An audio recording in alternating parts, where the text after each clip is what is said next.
tubig. Kaya ganyan palagi ang lupain na gusto nyong mapagtamnan, taniman, para pag bumuhos yung ulan, unti-unti dadaloy dun sa sapa. Hindi na yun hindi na yan mababara. Kagaya ng Manila Bay, simula ng pinalinisan ni Duterte, diba, mas maganda ang daluyan ng tubig doon, ha? O, ganun din dito ganun din sa pagsasaka. Hindi kailangan ma-stop at mabara yung tubig para hindi umabot sa mga tinanim mo. Dahil walang tanim na pangbanika o yung pangbundok na pwede ibabad mo sa tubig. Okay lang yung kung mga palay.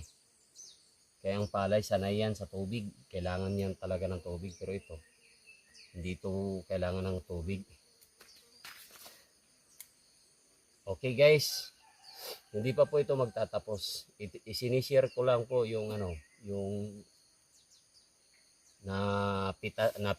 napitas ko ngayong araw na ito. Ito lang kalaki, oh. Ito lang kaliit. Ito yung na-harvest ko ng, kumbaga, nanunubli lang ako. Hinahanap ko yung mga sumusubol. Pero hindi na ito tinanim. Na-harvestan ko na noon ito ng umabot ng 36 sak. Ganyan na mga sako.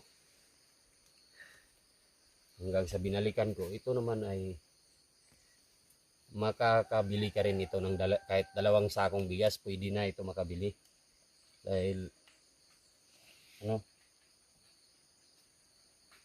marami na. Mayroon pa dyan, oh. Maghahanap lang ako. Kasi tapos ko na yan, hinarbisan. Pero kung susubliin ko, mayroon pa. Okay, mga kaparmers, salamat nga pala sa mga suporta nyo. Huwag nyo kalilimutan mag-like at mag-subscribe. Scroll nyo lang sa baba yung mga post ko, makikita nyo. May mga mga tutorial kung paano magtanim. At kung mayroon kayong hindi maintindihan, mag-comment lang kayo. Iisa-isahin ko yan pag makauwi ako ng bahay.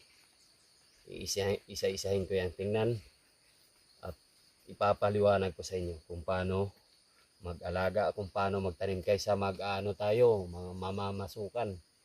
Kung wala tayong natapos sa pag-aaral, kunti lang yung isasahod sa'yo, mabuti pa na magtanim lang kung mayroon kang lupain. Wala ka pang amo, malaki pang kita mo. Pero kailangan talaga